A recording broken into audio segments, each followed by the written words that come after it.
What's up? Welcome back to another video. In today's video, I'm going to show you guys how to make beautiful ambient R&B samples for Drake, PartyNextDoor, and a bunch of artists in that realm. And even if you don't produce R&B, there's going to be a multitude of techniques that you can apply to whatever personal project that you're working on. So in this video, we're going to break down how we made this sample and why we did what we did. And then we're going to break down the drums and what we did in that sector of the project. And then I'll play you guys the full finished beat at the end. So make sure you guys stay tuned for that. My goal is to teach and inspire as many people as possible. So if you enjoy this video, please consider hitting that subscribe button and hitting that like button, as it pushes the video out to as many people as possible. And not only that, but it also helps support the channel, and it's free, fucking free. Links to further support me are also found down below. And without further ado, man, let's get straight into how we made fucking beat.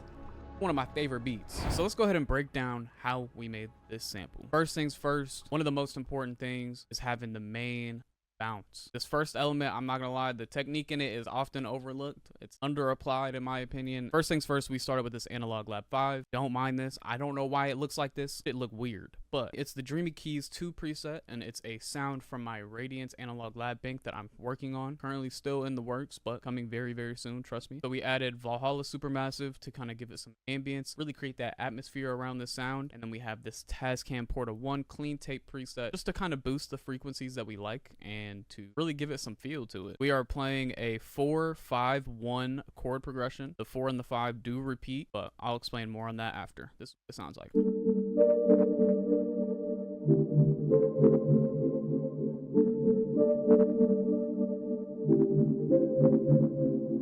All right, so we started off with the 4, started with a G minor 7. We're operating in the scale of D minor. So G is our 4 and just what we decided to start with. And then we have these two high notes right here. And I think that these high notes work because they're so close to the top melody. The top notes are often referred to as the melody, as it's like the easiest thing for our ears to kind of perceive. So it's like basically what stands out the most to most people, right? So we go from A to A sharp. That's not a far move. It's literally one note away. It's pretty close. And that just makes it an easy listen, to be honest. That's as simple as that. So we go from A to A sharp, and then D, we have the D already in the chord. It's just up an octave. So very familiar sounding, very easy to listen to, easy call response right here. That is the technique that I want you guys to start using, is the call and response. We have the call right here, and then we have a response over here. Call. Response. Yeah, you're starting to get it. All right, so we went from the 4 chord right here, G minor 7, to a 5, A minor 7, and we added the D just because that's our tonic. That's our 1. We're in D minor, so that is our 1. And tonic, really, I mean, it just, to me, it means home. It makes it, that chord, feel like it's home. It's easy to incorporate. It's easy to fluidly use. And to put things in the simplest form, your minor scale, your 1, your 4, and your 5 chords are super important. Not saying the other ones aren't, but those ones are stupid important. Let me explain why. So your D and D minor, your 1, the tonic, is your home. A, that's your 5. That's your dominant. We use the 5 here. We used the 4 here. We use the 5 here. We use the 4 here. Whatever. It repeats. And then over here, it finally changes. We got a little D minor 9. Now, we're going from A minor, D minor. This is a 5 to a 1. It happens naturally. Sounds very natural. It sounds smooth. That's why these chords are important. The 4 chord helps go into the 5. The 5 chord helps go into the 1. They just all kind of help go into each other, and you can kind of abuse that. So boom, like I said, G minor 7, then we have an A minor 7th at D, and then we have G minor again, or A minor again, G minor, A minor, and then we finally have the D minor 9, D minor 7, and it just repeats. Super simple. For the top notes, we just have notes that are basically already in the chords, just up an octave to kind of give your ear something fresh, but we kept it pretty simple. You don't have to use every single note in your scale to make your beats have depth or make them intriguing, but make sure you apply that technique of call and response. And how do you achieve it? First, you want to start a melody somewhere. It doesn't have to be a full 8-bar melody or anything. You can start it like this, a very small little motif, little section that's repeatable. Then you want to have something in the same spot but further in the sequence. So notice that this plays at the same time. It's just at a different section in the loop. If you mimic the rhythm or you mimic the melody in a later spot, I think that I hope at least in my definition, that fits as a call and response. That's how you can achieve that. All right, next sound that we went to when we were adding elements to this loop is this bass. Contact a Freak 2 library, shout out Des Wright, and we added a Cobra fuzz. We added a crafter. This is what the bass sounds like. Following basically the root notes. Honestly, you can ignore these notes here. All of these red notes are just passing notes. They're just there to help you transition either back to the same position or somewhere else. That's all they're doing. This is what it sounds like.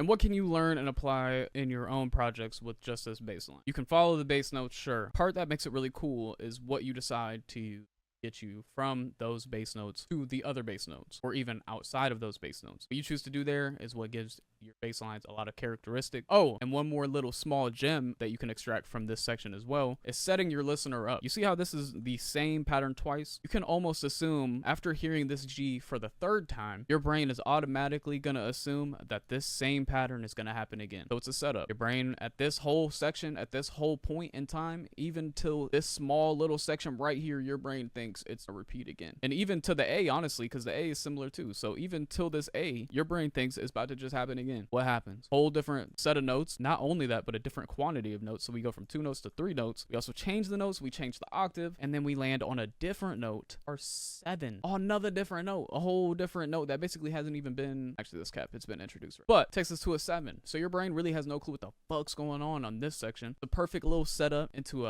breaking your ankles. You want to do a mix up in the MIDI keyboard. This shit getting serious. Now this next thing I'm about to talk about is super important. Not only for R&B, but for any genre that you want to produce for. This technique right here is crazy important, especially, and before I tell you what the technique is. All right, so we have a contact. We're using ThemKey, and we're using the Transformations 1 preset. Shout out to Phono Loop, actually. That's the creators of ThemKey. I DM'd them. I had one of their other banks, and they willfully sent over ThemKey for me to test out. They're not paying me to say anything or give any type of feedback. I'm just being honest and showing products that I like. And why do I like it? That brings me to the technique that I'm about to talk about. Texture. Texture, texture, texture. Listen to this. Don't mind all the extra notes and shit. It's really just a bit of dissonance and release. Some tension and release. Yeah, no need to get all nerdy. I don't even know how to annotate all that bullshit. But just listen to this and your ears are going to understand.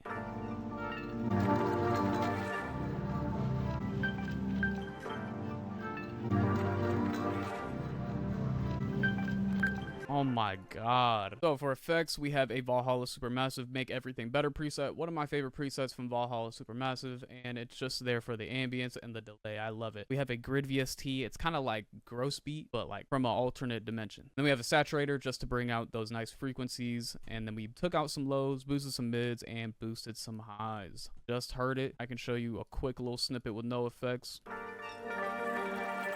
But you hear all those particles, those fragments, all of that texturing. The main reason that I would use it is to kind of make something that may seem a bit bland seem really interesting. That's kind of that part explained. And how can you achieve textures? There's honestly plenty of ways. You can either get ThemKey or you can find little textures.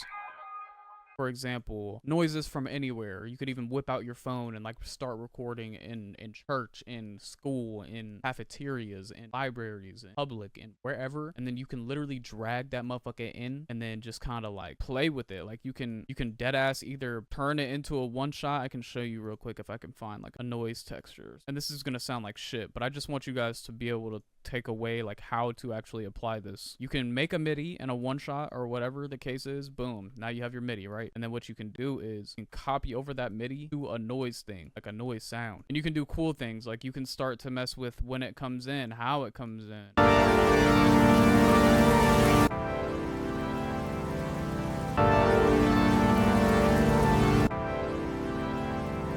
But you hear how it's like swelling in like that? Like you can do cool things like that, or you could even add like shaper box here, or you could add a bunch of stuff. Just make sure when you add the noise texture thing into your channel rack that you right click it, cut itself, and then you go to this little section of the actual noise settings. Go to this envelope instrument settings area, and then you turn down the attack all the way, turn down the delay. Basically just copy this envelope, turn it into a square, and you turn every knob down except for the hold. You want that one to be all the way up, and basically that'll make it to where whenever you play a note, it plays the whole time and not any time after or before or anything like that. It only plays for as long as you hold down a note, and that's what you're looking for if you want to kind of sprinkle texture, like handmade texture into some melodies or something. Moving on, we have this cool little counter melody thing, very chill key preset, Freak 2. Again, shout out Des Wright. This is what it looks like. Very, very simple. We stuck with the 5/4 notes. We have A, G, and then we have the tonic, and then we have the subtonic,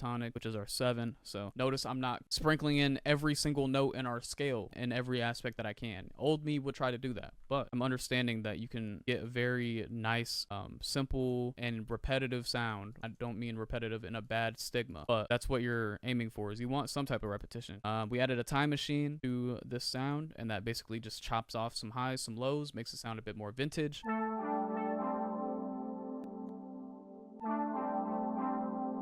Bro, how did my camera just die? For our melodic aspects, we do have a quick little B section over here, and I do have a couple other small elements that I want to kind of make you guys aware of. I don't really have anything to show you exactly, so I don't have the MIDI for this synthesizer that I added, but I only added it for like a transitionary aspect. This is what the synth sounds like.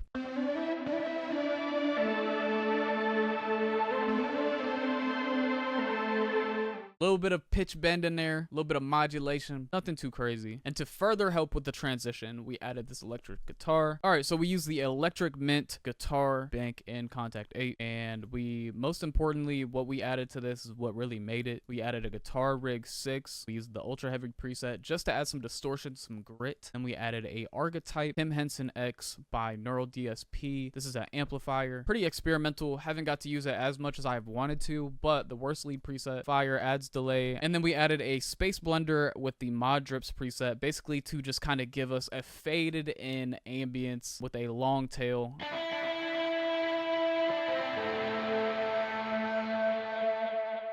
And it's the same as the synth, same notes, same everything. So this is what it sounds like together. And that leads us to our B section. All right, so we have this bass line right here, same bass, we just switched up the notes. So instead of a 4-5-1, we have a 6-1-7, and we have some filler notes. We did this so that way we could feel like we were going somewhere else. Is this feeling of traveling or exploring some unknown land or environment. It just allows you to feel like you're moving from wherever we just set you. Like, think of the last section I just showed you as a environment, and then this section is just a completely different domain, completely different biome, or whatever the fuck they're called in Minecraft. So I changed the bass line and didn't change one of the things that we kind of were familiar with in the beginning, and that just kind of eases the transition. Not only did we have these transitionary sounds right here, the synth and the guitar, but we also have this familiar sound. Now, my favorite part. Let's break down the drums. And there's a really cool technique in here that I want you guys to start applying because it gives your drums such a cool, nice sound. I'm just going to run through them one by one, enabling them because it's very simple. So we have a kick, we have a snare, and we left the loop point on. Basically just makes it to where I only have to put one note and it kind of duplicates it every so long. So we started with this kick. Next, we added a snare. Next, we have this cool tom. But basically, right now, we just have the exoskeleton of the bounce.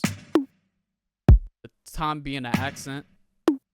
We have a super simple hi-hat pattern going on right here. On the one. Layer it with another hi-hat. Alright. Next, we added another kick to just kind of give some dynamic, some change, some variation in that low end area. Open hi-hat. Just kind of fill in this gap that's right here, adding for some nice change in that higher end. Another open hat. Next, we have another tom. We have a whole tom roll in this back end section, but I'm going to let it all play one by one and then show you it together on its own. Another tom layered right after the first tom. Then another tom right before. Now you have a tom roll. Added a triangle on this first tom right here.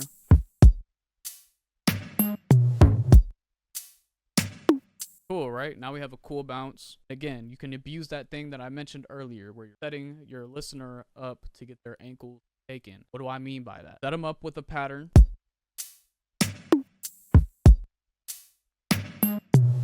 There's still repetition. We still have this two-step here, and then it's kind of interrupted by other things, right? We have the tom roll, we have like a triangle that comes in only once, we have open hats that come in to kind of keep some of that high end refreshing. But the cool part I wanted to show you guys is when we routed it. So we left clicked and dragged on these rectangular boxes on the right sides of the sounds. Boom, we went over to our mixer chain, found an empty mixer chain, and then we did Control Shift L. And then after we did that, instead of adding effects to each sound individually to give it more life, what we did was we selected all of the new mixer channels that we had. We went to the bottom of a new mixer channel that was fresh and had no sounds assigned to it, and then we just clicked route to this track. That routes all of those sounds that we put on the mixer channel to this one track. Why would we do that? Because we want to add effects to all of the drum without having to do that individually. Basically, we just added effects. Thumb bear, bus compressor, shout out Safari pedals. We added this so that way it could have some really nice sounding clipping, but as some nice compression, and it just kind of brought some life to our drum. And then we added a bit of camel strip. This is a bit more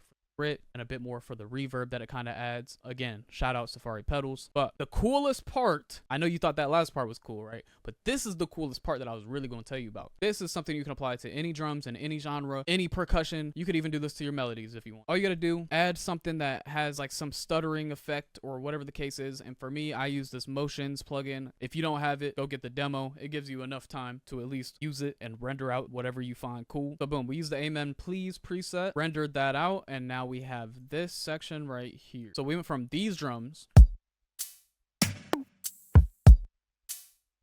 to these drums.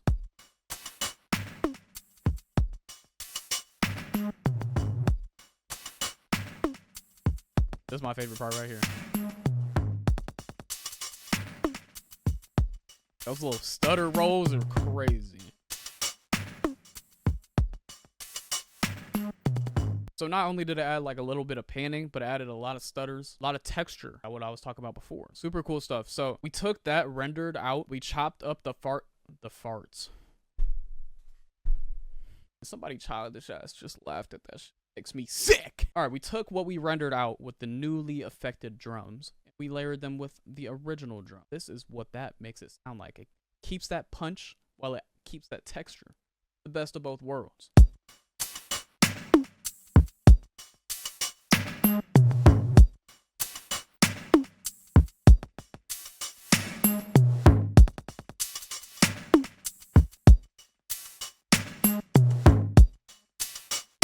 That shit crazy. All right, that's about it for the video. Hopefully you guys learned something, at least one thing, right? A technique or something cool, maybe a shortcut, something. Please, if you did, consider hitting that subscribe button, that like button. Help support the channel. If you're a producer and you need new high quality sounds to take your production to a higher level, go to junojojo.co. Know where to go. Comment a new video idea down below. I'm gonna pick one lucky commenter, win a little gift. Make sure you do that. All you gotta do is comment. Radiance Analog Lab Bank coming soon. Stay tuned for that. Peace.